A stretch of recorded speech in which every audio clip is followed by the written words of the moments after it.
አክብሮታዊ ሰላምታችን በያላችሁበት ይድረስ። የተወደዳችሁ የኢትዮ ፎረም ቤተሰቦች እነሆ የዕለቱን ዘገባዎቻችንን ከዚህ እንደሚከተለው ወደ እናንተ ማድረስ ጀመርን። አበይት ነጥቦቹን በቅድሚያም በአማራና በኦሮሚያ ክልሎች አመራሮች የተገደሉባቸው የድሮን ጥቃቶች የደረሱባቸውና ሰላማዊ ነዋሪዎች ለህልፈተ ህይወት የተዳረጉባቸው ውጊያዎች መደረጋቸው ተሰማ። በምርጫ ማግስት ወደ ፋኖ ኃይሎች መገኛዎች የሚደረግ ዘመቻ በሚል ስምሪት ከሚሰጡ አዛዦች መካከል አንዱ የሆኑት ሌተናንት ጀነራል መሐመድ ተሰማ ጦርነቱ ተጠናክሮ የሚቀጥል ነው ብሏል። የፋኖ አመራሩ ደግሞ በአገዛዙ ፕሮፓጋንዳና በአቡዳቢ ድሮን የሚቆም ትግል የለም ብለው ትብብሮች ይጠናከራሉ ሲሉም አቅርበዋል። በቀዳሚነት የምንመለከተው ጉዳይ ይሆናል። ይህ በእንዲህ እንዳለ የመከላከያ ሰራዊቱ ሁለቱ መግለጫዎች እያነጋገሩ ናቸው። የመጀመሪያው በኦሮሚያ ሸኔን ሊደመስስ የተላከ ነው የተባለው ሰራዊት አልሻባብን ሰርጎ ገብ ሆኖ ያዝ ነው ይላል። ሌላኛው ደግሞ በአማራ ክልል የተሰማራው ኮማንዶ ጽንፈኛው ህፃናት ተዋጊዎችን አሰለፈብኝ ያለበት ሆኗል። ሰሙታላችሁ። ሶስቱ የፖለቲካ ፓርቲዎች የብልጽግናውን መንግስት አስጠንቅቋል። 7 ወንበሮችን ያሸነፈው ትብብር ለኢትዮጵያ አንድነት ምክር ቤት ውስጥ እንደማይገባ ገልጿል።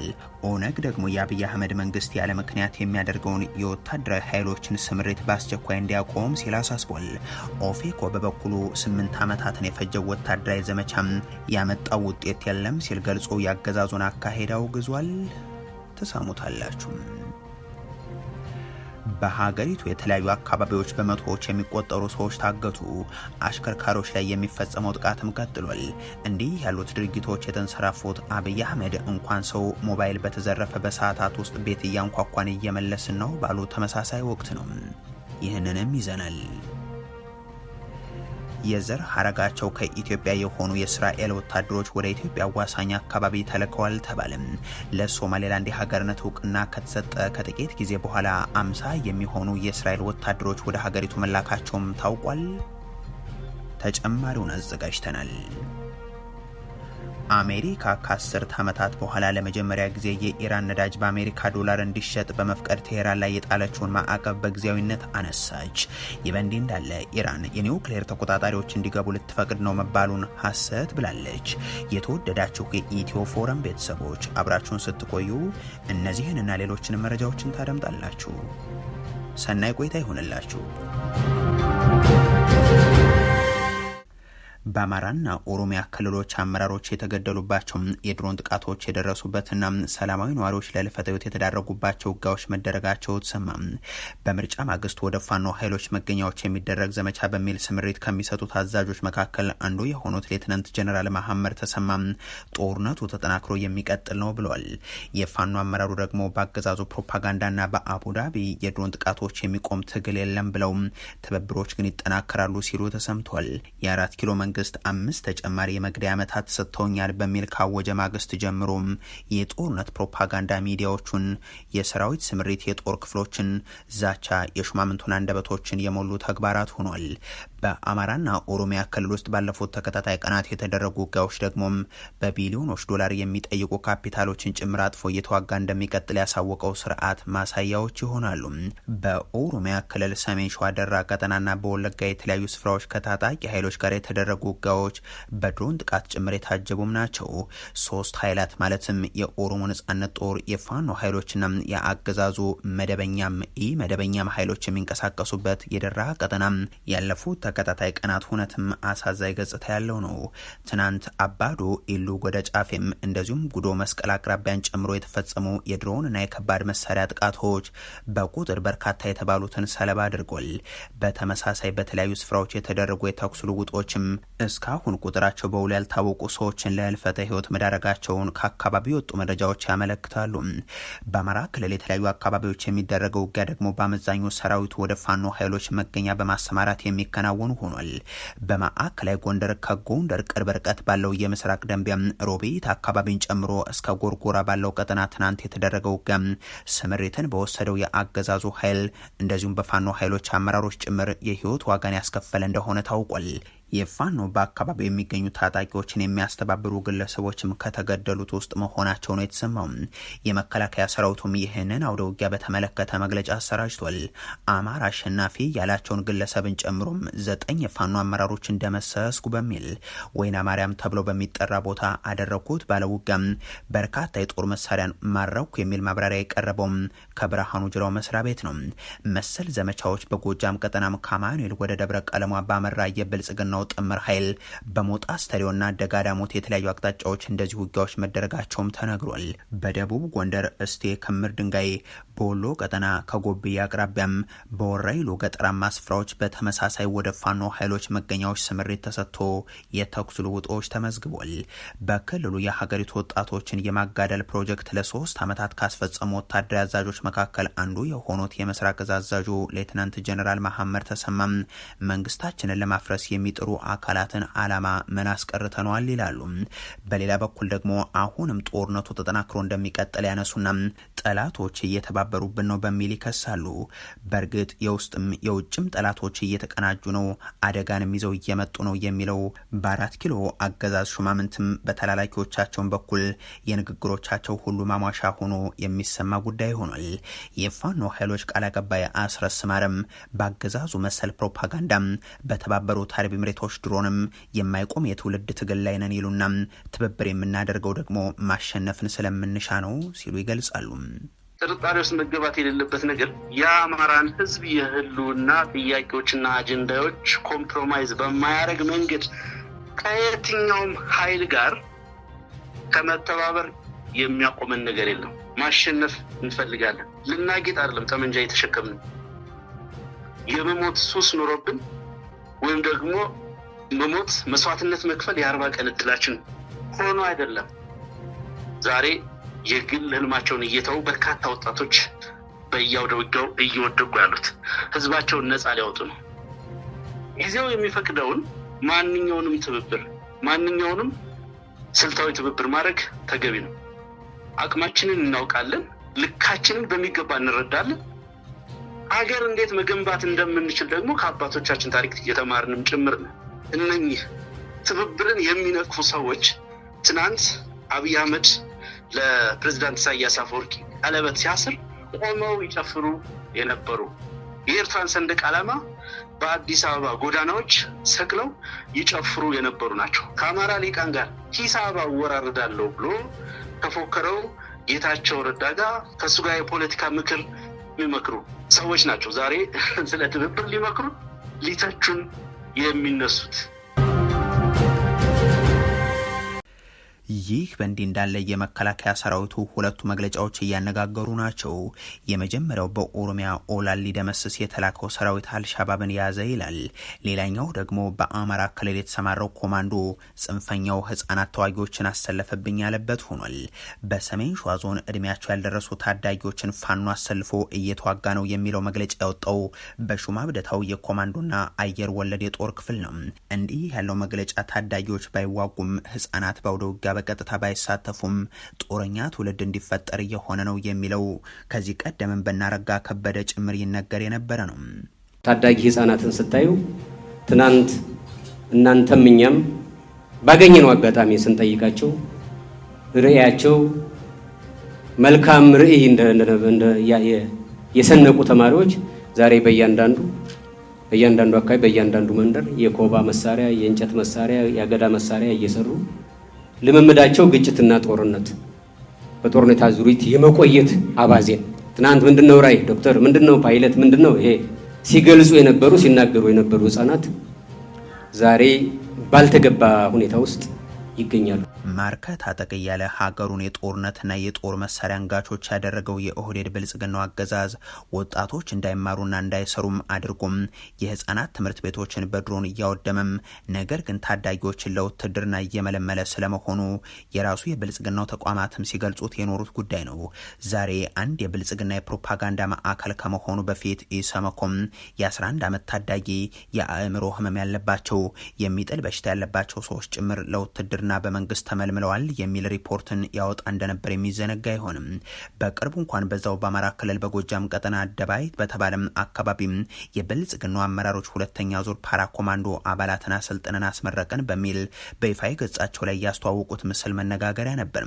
ፋኖን ትደመስሳላችሁ፣ ጽንፈኛውን ትዋጋላችሁ በሚል ብልጽግና ሳሰለጥናቸው ቆየሁ ያላቸው እነዛ የፓራ ኮማንዶ የሚል ስያሜ የተሰጣቸው ሰዎች ደግሞ በግልጽ ህጻናትና አንዳንዶቹ ደግሞ ታዳጊዎች እንደሆኑ መታየቱም የሚታወስ ነው። አሁን ደግሞ የብልጽግናው የኮማንዶ ጦር ፋኖ በታዳጊዎች ተዋጋኝ የሚል ሪፖርትን ይዞ ወጥቷል። በሌላ በኩል የሰራዊቱ ሌላኛው ክፍል ምስራቅ እዝ በበኩሉም በኦሮሚያ ክልል ጦርነት ውስጥ እየተሳተፈ መሆኑን በገለጸበት መግለጫው አልሻባብ ወደ ሀገራችን ሰርጎ ገብተዋል ይላል። ብልጽግና ከአንድም ጎረቤት ጋር ጥይት ተታኩሽ አላውቅም የሚለውን በኩራት በሚያቀርብባቸው ባለፉት ዓመታት የኢትዮጵያ ሉዓላዊነትን ከጣሱ በርካታ ጎረቤት ሀገራት ባሻገር አልሻባብም አንዱ እንደነበር የሚታወስ ነው። ከእንዲህ ያሉ አካላት ጋር ሁሉ ተታኩሽ አላውቅም የሚለውን በክብር የሚያነሳው ብልጽግና ከጥቂት ጊዜ ወዲህ ደግሞ ይህን አልሻባብን እየጠራም ክስ ማቅረቡ የተለመደ ይመስላል። ከሳምንታት በፊት የኦርቶዶክስ ቤተክርስቲያን ቄሶችን ጭምር በአዲስ አበባም የብልጽግናው ሰዎች አስረው ከአልሻባብ ጋር በመስራት የሚለው ክሳቸው ብዙዎችን ማስገረሙ አይዘነጋም።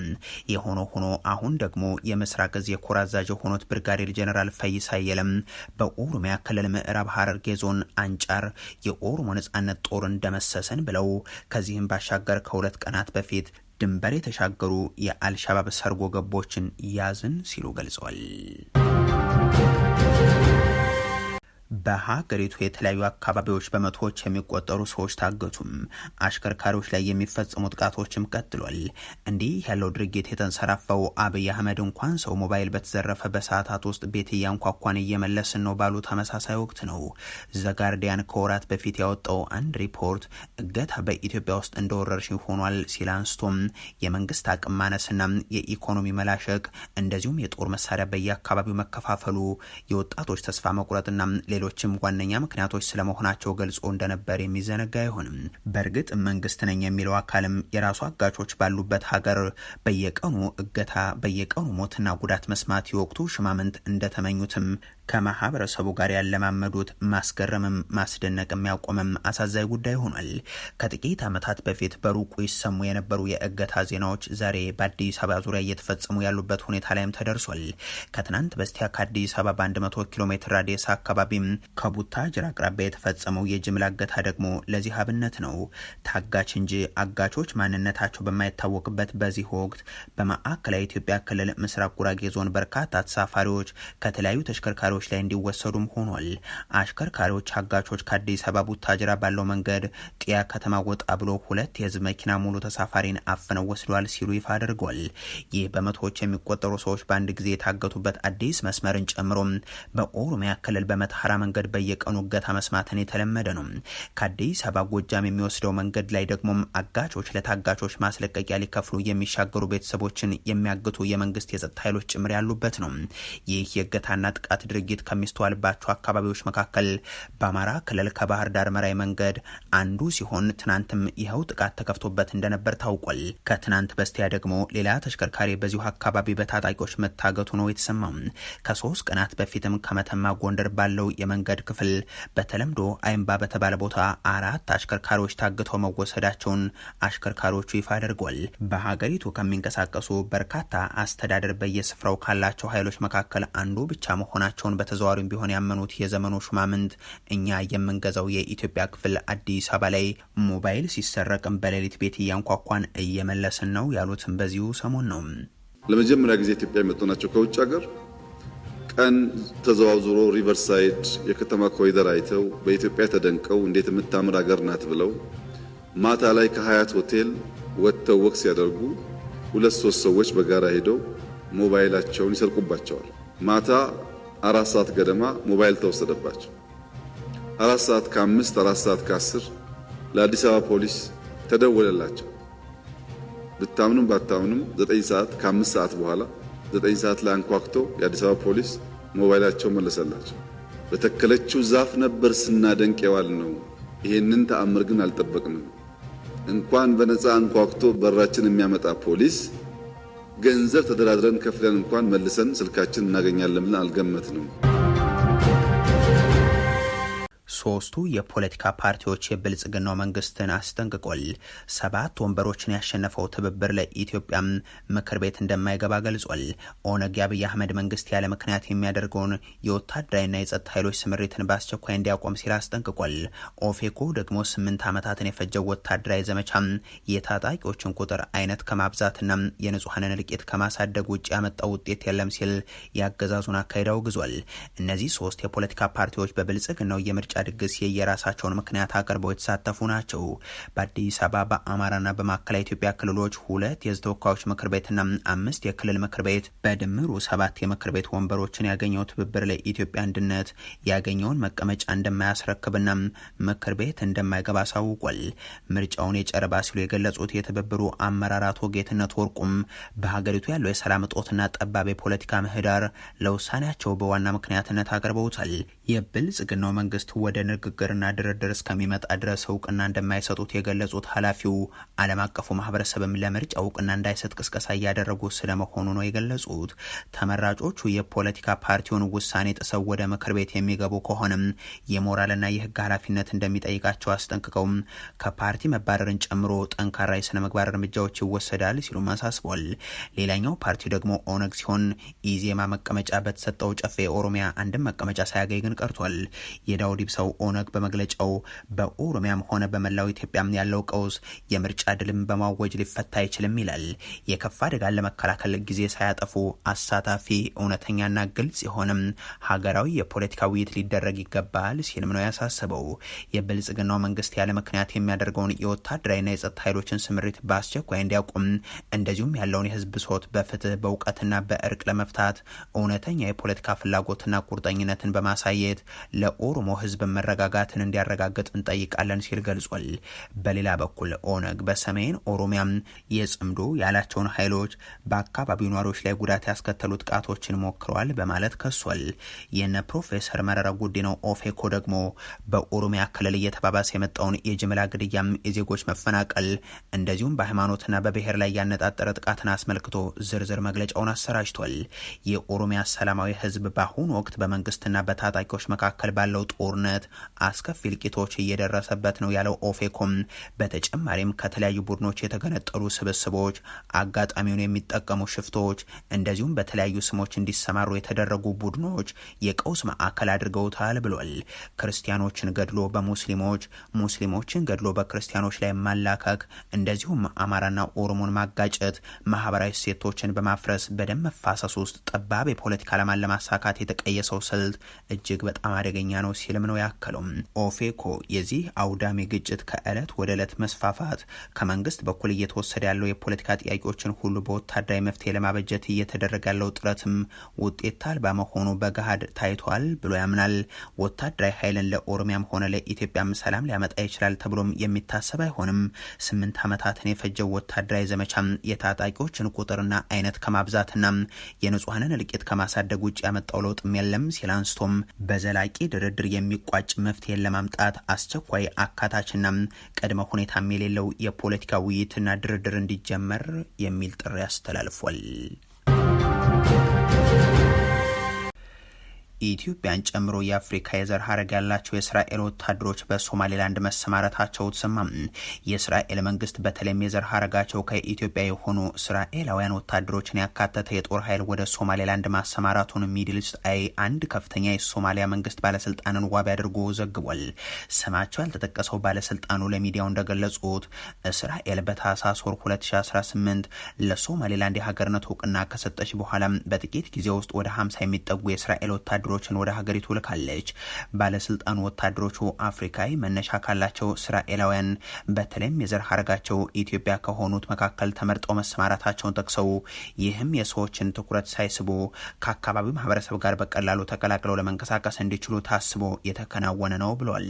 የእስራኤል ጦር ኃይል በዚህ ጉዳይ ላይ አስተያየት ለመስጠት ፈቃደኛ ሳይሆን መቅረቱን ዘገባውን አክሏል። የሶማሌላንድ ባለስልጣናት ማብራሪያ እንዲሰጡ ለቀረበላቸው ጥያቄም ምላሽ ለመስጠት ፈቃደኛ እንዳልሆኑ አብራርቷል። ይህ መረጃ የወጣው በእስራኤልና በሶማሌላንድ መካከል እያደገ የመጣውን ከፍተኛ የጸጥታ ትብብር ተከትሎ ነው።